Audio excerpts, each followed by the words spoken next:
It's Only Sport with Martin Devlin on The Platform. Brought to you by One New Zealand. Let's get connected. All right, Lachlan, floor is yours. You've interviewed Steve Price just before the show started. Go to. Yes, started off with welcoming Steve onto the show and thanking him for his time. No worries, mate. Great to be here. It's always an exciting week, grand final week. It's odd because it's actually the last week of the season, so we have to wait another 6 months once it's over. But it's just so much fun when we get to be a part of this. Obviously, as a player yourself, when you played, but also as fans, it's just it's a fun occasion for rugby league, isn't it? It is, mate. Obviously, it's the pinnacle.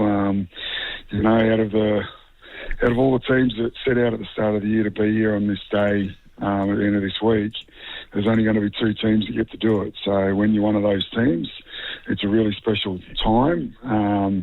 It is very busy the week, and obviously all the focus is on just those 2 teams, and you certainly want to be the team that's holding the trophy up at the end of that week. But, both teams have been obviously the best teams all year. So, really good, I think, that it's worked out that way, and we'll see on Sunday night who's the champs for 2024.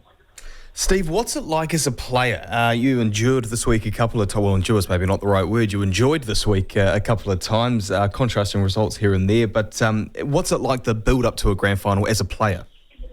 It is really busy, mate. I could imagine it'd be even busier for out-of-town teams. Obviously, I was in Sydney for most of it, and then, obviously came to the Warriors. It's obviously, you got grand final breakfast, and as I said, the media is all focused just on 2 teams. So, at training, you've got all the media outlets that are there, reporting on the game. Usually there's, someone who looks like they're going to get suspended, or someone who's got an injury and trying to play, or whatever it might be. So there's always something that's sort of adds to the drama, and then get to sort of Thursday, and it can really settle down after that. All the media sort of stuff stops, and you can just really concentrate on just your final preparations for the game, and then she's on the Sunday. Is it detrimental at all to the players or the team, that sort of build-up being so much busier than what it is during a regular season? I think it's obviously from your management, head coach, the best guy or the best sort of management and the best players that can handle that usually go out and play the way they want to play. So you see a lot of teams when they haven't been there before get a bit overawed and use up a lot of energy, sort of getting real nervous and all that sort of stuff leading into it. And obviously with all the unusual activities that are expected of you compared to a normal week and it's such a big game, the best, the group that handles that the best usually has the best chance to win the game. What are those first couple of hit-ups like? And you, of course, would have been absolutely in the thick of those moments. What do they feel like? Oh, mate, they're the best. Whether it's State of Origin, whether it's Grand Final, the biggest games in rugby league are the ones that you want to be a part of, and there's nothing worse than not getting an early touch or an early tackle. So the game can go really quick, and obviously being a front rower, you're going to be either doing the first run or the second run or one of the first tackles. So you can get into the game straight away, and you sort of get whacked, and it's not going to be worse than that after that's happened. So, you're in the game and off you go. Steve, I'm just looking through some stats here. Correct me if I'm wrong. You played in 5 games in 1994, then had a few weeks off, and then you played the grand final. That would have been almost a baptism of fire to sort of play a handful of games, then all of a sudden, your 5th or 6th one in, you're playing in the big dance.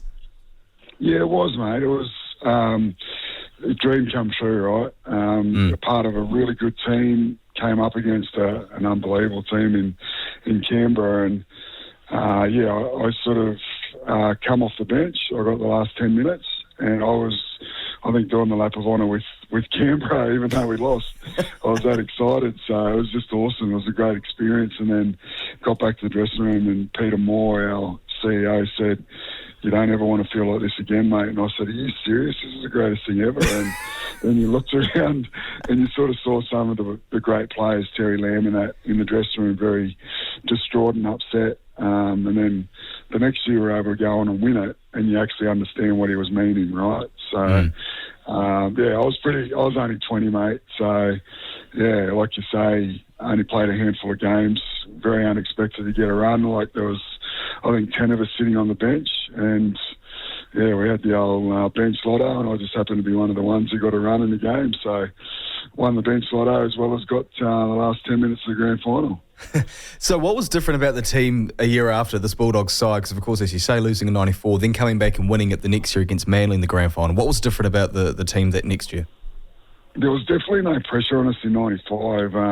Obviously, the Super League sort of war had happened.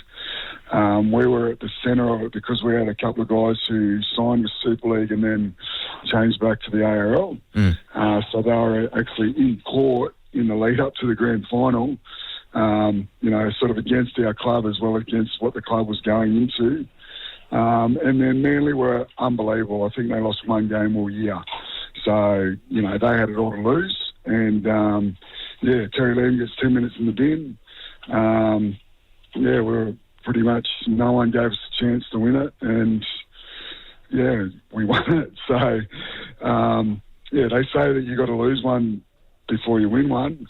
That happened 2 years in a row. We won the second one. But, I just think we just took the opportunities that we got, and there was a lot of pressure on that Manly team, obviously not sort of losing much during that season, and we sort of got there against all odds. There was great teams at Brisbane and Canberra and, those sort of sides, and we were able to sort of win our way through those semi-finals to get to the grand final and then won it.